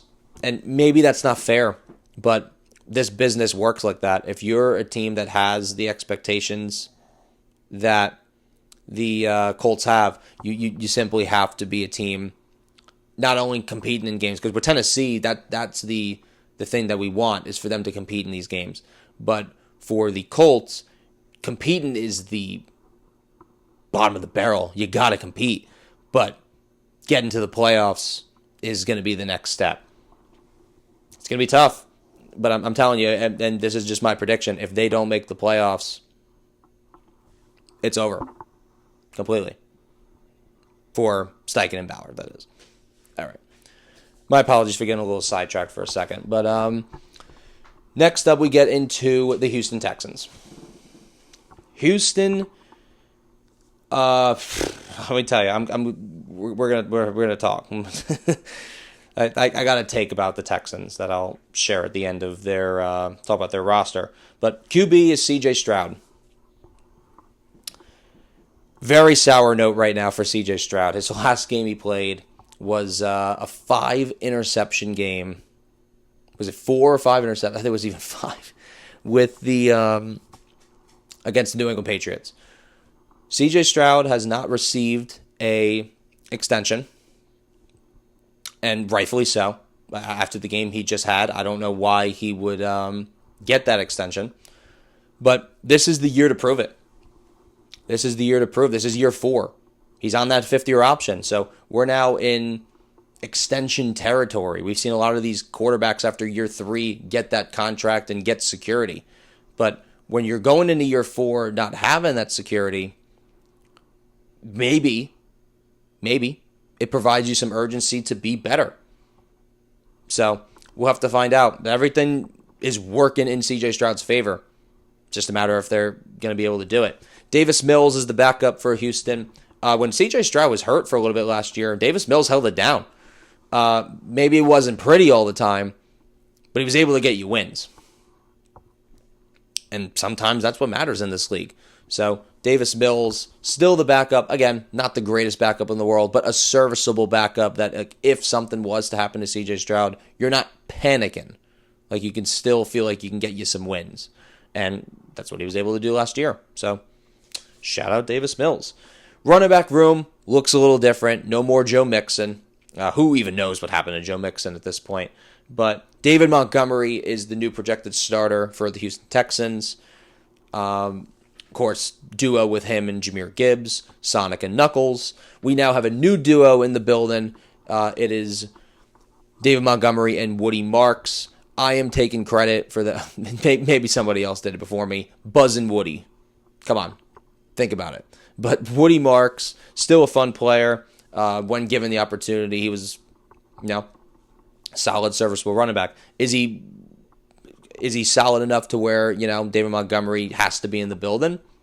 Yeah, maybe. I would have liked to see Woody Marks get more of an opportunity, but they also probably don't want to make his workload, bigger than it has to, considering his workload last year wasn't, that crazy big. So we'll see what happens with Woody Marks. Jawar Jordan could get some snaps as well. Texans love using multiple running backs, so could see some Jawar Jordan. We'll see on that front.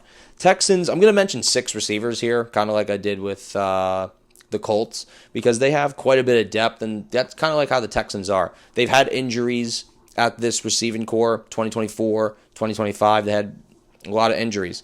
So when you get to the Texans and talking about them, sorry, I keep getting sidetracked, man. Damn. The core is solid overall. So you get to the receiver 1 of the core, Nico Collins. I'm a massive Nico Collins fan. Love Nico. Bigger receiver. Has developed alongside C.J. Stroud. He got himself paid, which is great and fantastic. Sorry about that if you guys see an edit.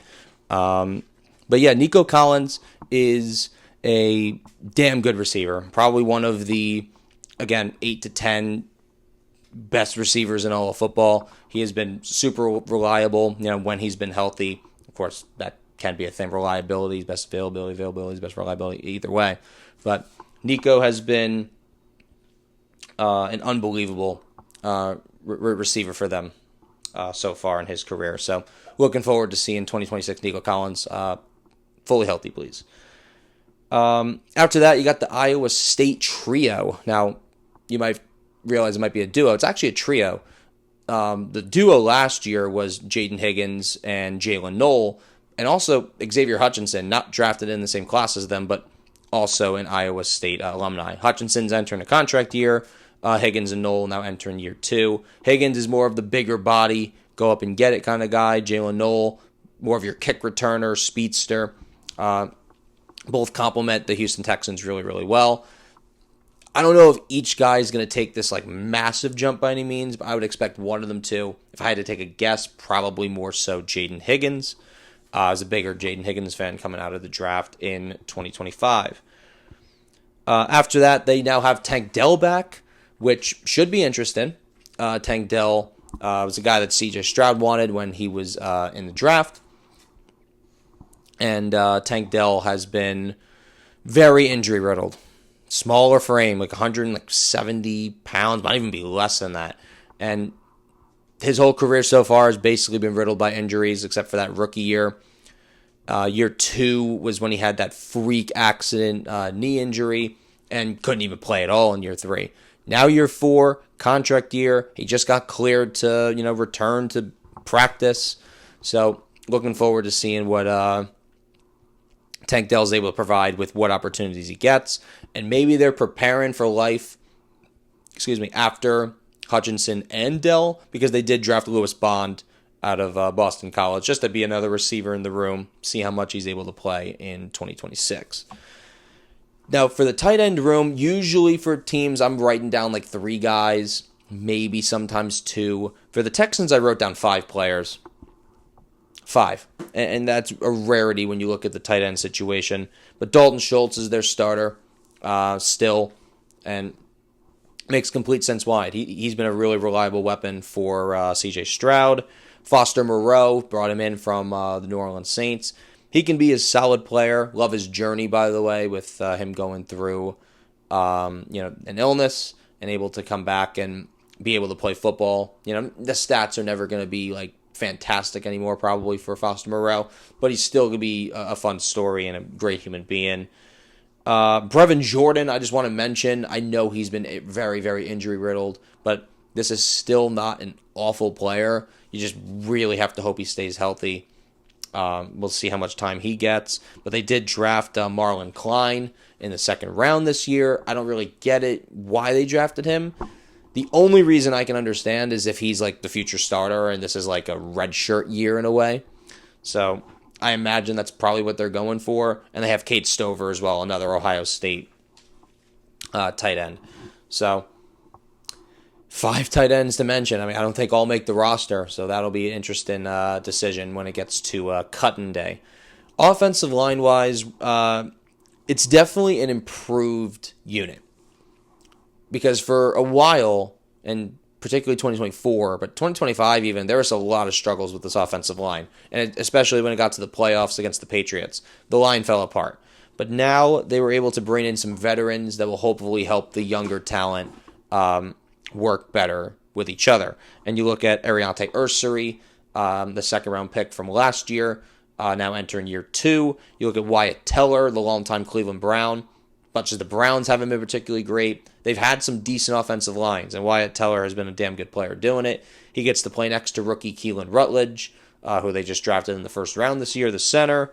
Ed Ingram was one of the better guys last year. They brought him back on a new 3-year contract. And talk about the Colts just now, they were able to poach away Braden Smith from the Colts. So overall, the line's a lot better to work with for C.J. Stroud. Probably the best one he's worked with in his career. Even when they had like Laramie Tunsil, I feel like this is probably a better unit on paper. Defensively for the Texans, this is where it's at.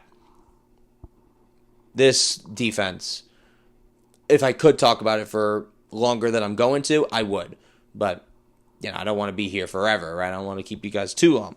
But Will Anderson, Danielle Hunter, probably got to be one of the 2 or 3 best edge rushing duos in football, if not the best. Will Anderson is incredible. Since entering the NFL, he has been fantastic. And the fact that the Texans made that trade to get, where they drafted Stroud and then moved up 9 spots in that same draft to get Will Anderson Jr., oh my God, unbelievable. Out of Alabama, Will Anderson has been, I thought my mic just turned off. Will Anderson has been one of the probably 5 to 6 best pass rushers in football. Danielle Hunter has been fantastic since leaving the Minnesota Vikings. He was great on the Minnesota Vikings. Had some injuries there, but since being at Houston, he has gotten this second wind on his career. So shout out to both of them. It's going to be interesting to see who ends up with more sacks. I kind of always keep that in my head when I'm watching the Texans. I know sacks aren't the biggest contributing factor, but it is kind of fun to watch those two.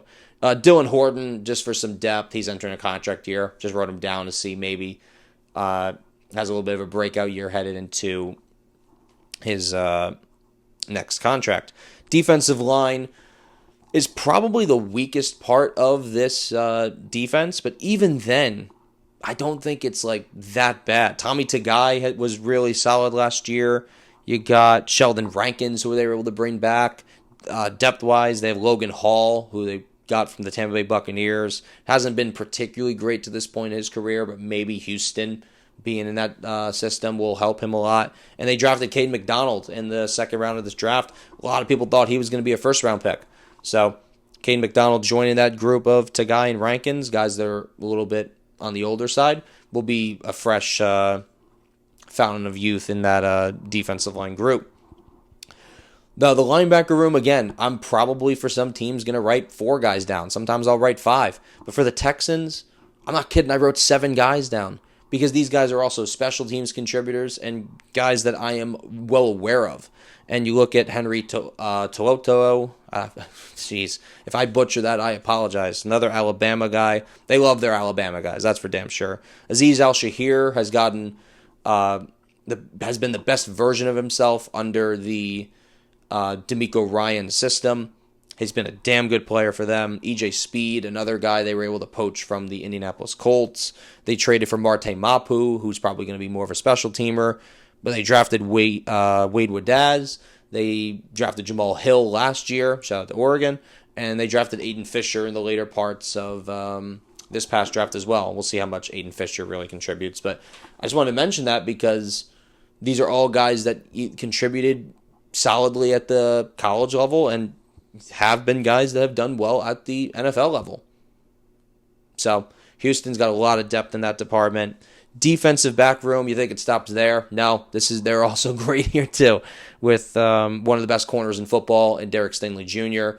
Obviously got his extension, massive one to say the least. Kamari Lassiter, loved him coming out of Georgia. Now, I remember Kamari Lassiter because I wanted him in the draft with the Giants. And I actually remember watching the behind the scenes with the Giants, and the Giants really wanted Lassiter. It was 24. Yeah, 24. So, shame we couldn't get him, but he has been a massive piece for the Texans defense. Jalen Petre is going to move from center more to nickelback. He's played nickelback before anyway, but now is primarily going to be playing there. So it shouldn't be too bad. Maybe get some safety reps from time to time still. Also another guy they extended. A Baylor guy, so knows Texas really, really well. Tremon Smith for some depth, not too bad. But the safety room is also really fun. I was a massive Kalen Bullock fan coming out of USC. Again, don't like the school, but the player is really damn good. He's been a ball hawk threat his entire career so far with the Texans. He's been great. They poached Reed Blankenship from the Philadelphia Eagles. Clearly have some sort of plan for him in place. That's a lot of fun. I think he could honestly be better in Houston than he was in Philly. MJ Stewart and Jalen Reed, just for more depth, guys they've drafted, guys they're able to bring in. And this is just a damn good room, man. This is a damn good team. Kaimi Fairbairn being the kicker, Caden Kroger being the new punter, now that Tommy Townsend, as we mentioned before, is now in Tennessee. So you get to the Texans team, and this was my hot take that I wanted to drop about the Texans. I personally believe that if the Texans had a top 5 quarterback in football, like Lamar Jackson, Joe Burrow, Patrick Mahomes, Josh Allen, let's just say those 4. Give Houston one of those 4 quarterbacks. I know it's a hypothetical game and we can't play this IRL. But say if they had one of those 4 quarterbacks, I think the Texans would be one of the 3, and that might even be like a little too much, one of the 3 Super Bowl favorites. I think this team is damn good. I'm hoping that CJ Stroud takes that next step up. And it's crazy to say that because he's gotten 3 playoff wins. You know, there's some quarterbacks that we've talked about and we'll talk about that have like 0 playoff wins, 1 playoff win. And CJ's got 3 of them. And the consensus around CJ is that he's just not a good quarterback. I don't think that's true at all. I think CJ is a solid quarterback and could be the Texans' long-term answer. But you need to show it now with this team currently that you have. Best offensive line you're going to have to work with. A good enough running back room. Receiver room, while young, can work out. And the defense is arguably the best in football. And a head coach is also one of the top 5 in football. So this should be able to work for the Houston Texans and for CJ Stroud, to take that next step up with the rest of the team. And if he does that, this is going to be a really hard team to beat. Guarantee it. We'll get to the final team here today, and that is the Jacksonville Jaguars, who won this division in 2025. And I like the outlook of where we are with the Jacksonville Jaguars. Now you have year 2 of Liam Cohen. It should only help Trevor Lawrence. Trevor Lawrence, his whole career so far, except for 2025, has kind of been dealing with dealt a bad hand. Urban Meyer was his head coach. I'm not on record saying this, but I will say this now. Urban Meyer is the worst head coach in NFL history. The allegations with not treating his players the right way, going to some like bar nightclub with a woman that just was not his wife, just a complete disaster, to say the least. And like Doug Peterson was another one. Like the end stretch of that wasn't particularly great. So you get to Liam Cohen now. It's just such a breath of fresh air if you're a guy like Trevor Lawrence. And now having another year with that to make him a better player. And people probably forget, last year he was an MVP candidate. Now this year, hopefully can even take a bigger step up after that. Now the running back room looks different. He doesn't have his boy Travis Etienne no more. We talked about him in the Saints preview. Make sure you go to that as well and watch that.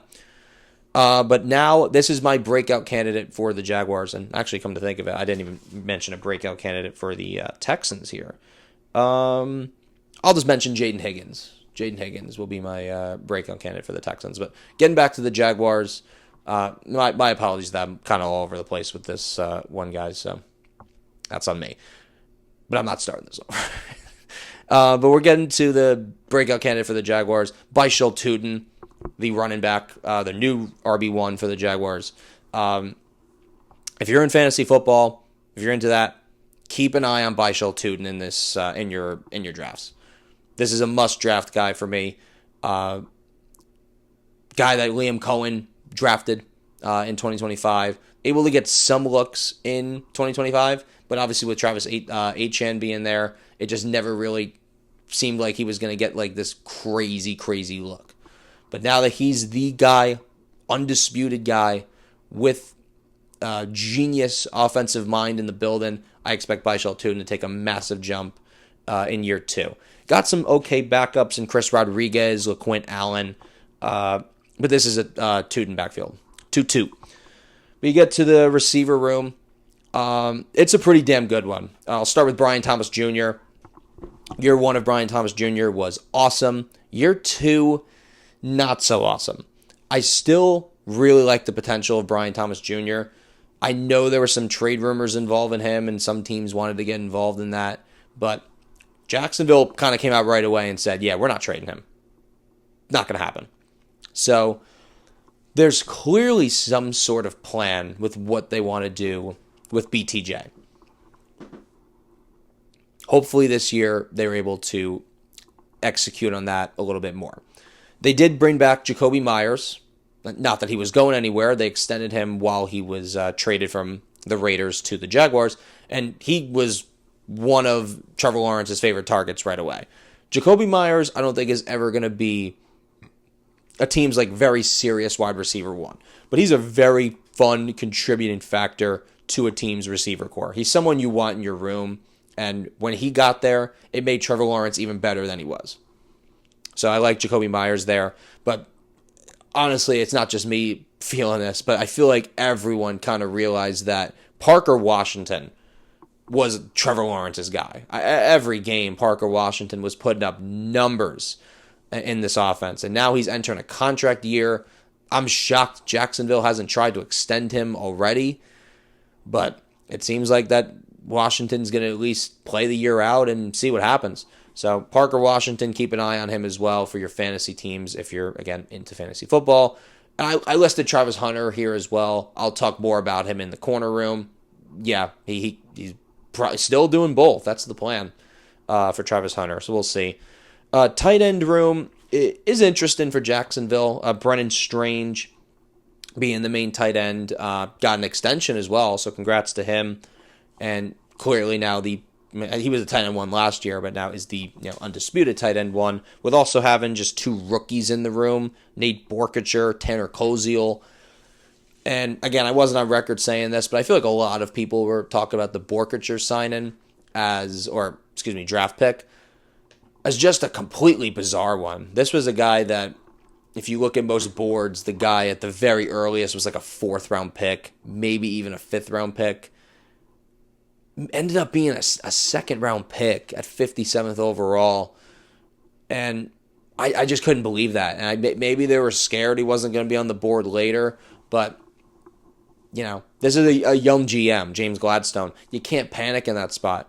You got to take the best player on the board, and Borkacher simply just wasn't at the time. I hope he has a good career, and I'll be watching, the Jaguars to see what they do. But I'm just not a massive fan of that pick overall. But Koziel in the fifth round isn't too bad for me. Offensive line wise, it's a solid unit. It's not my favorite unit when we talk about offensive lines, but it's an okay unit. Cole Van Lanen going to start on the injured reserve, or not injured reserve. I'm sorry, the PUP list. So we'll see how much of time he's going to get. Walker Little could get a little bit more love and a little bit more, reps at that spot. Ezra Cleveland, you got Robert Hainsey at center. You got Patrick Akari, who they signed last year, Anton Harrison. A lot of the same guys that they had already. So there's some continuity in the room and not completely overhauling it to guys that Trevor Lawrence doesn't know. So that's at least good. And I'll mention Emmanuel Pregnon because he was an Oregon guy drafted in the third round. Wasn't a massive fan of the Jaguars draft in general, but I will say I was a massive fan of them picking Pregnon because he should not have been there in round 3. So that's at least a good pick. You get to the defensive side for the Jaguars as we approach the end here. I like their pass rushing duo as well. Trayvon Walker, Josh Hines-Allen, 2 former first-round picks of theirs. One was the number 1 overall pick. So those guys are just forces off the edge. And guys you have to worry about all day long if you play Jacksonville. So not too bad. They did draft Wesley Williams out of Duke for some depth. Dennis Gardeck, guy that can play some linebacker and rush the passer for you. So more depth there. Can't hurt. Depth is always a good thing when you look at these teams in general. Another Oregon Duck we'll talk about here, Eric Armstead, a guy that can play off the end, but also can work inside as well. Bigger body guy. Been in the league for quite a bit. Made a Super Bowl with the 49ers. He's been kind of around the league a little bit. But Eric Armstead, also great human being, by the way. I just want to mention that out there. So, shout out Eric Armstead. Davon Hamilton, big dude, 325, 330 pounds. Complete run stopper. He's not going to get you sacks, but able to stop the run at will. Love this name, by the way, that I'm mentioning next. Rook Orororo. Yep, that's his name. Rook Orororo. Got him in a trade from the Atlanta Falcons, very low-key trade that I actually low-key kind of forgot happened, but he's still there. Albert Regis, they drafted in the third round. Not an awful pick either. Again, depth early on. You look at the linebacker room. It's definitely a unit that got worse with Devin Lloyd, who we talked about in the Panthers team preview, being in Carolina. Don't have him anymore, so now you're kind of relying on some younger talent after Foyesade Olokun.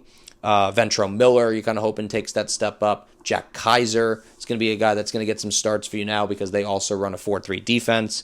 Yasir Abdullah hasn't done too much, but he's entering a contract year, so you got to contribute that in there as well. DB room is solid. Again, it's not like one that's going to pop off, but you're hoping for the development of Travis Hunter. We talked about him in the receiver room, but primarily is going to be a corner for the Jacksonville Jaguars. Did both in college at Colorado. And I don't know if he should really dedicate his time to one or the other. I really think it's possible that he could do both. Maybe not full time, and I guess that's what Jacksonville's doing. They're handling some packages of offense, for him, but they're primarily trying to have him be a defensive back.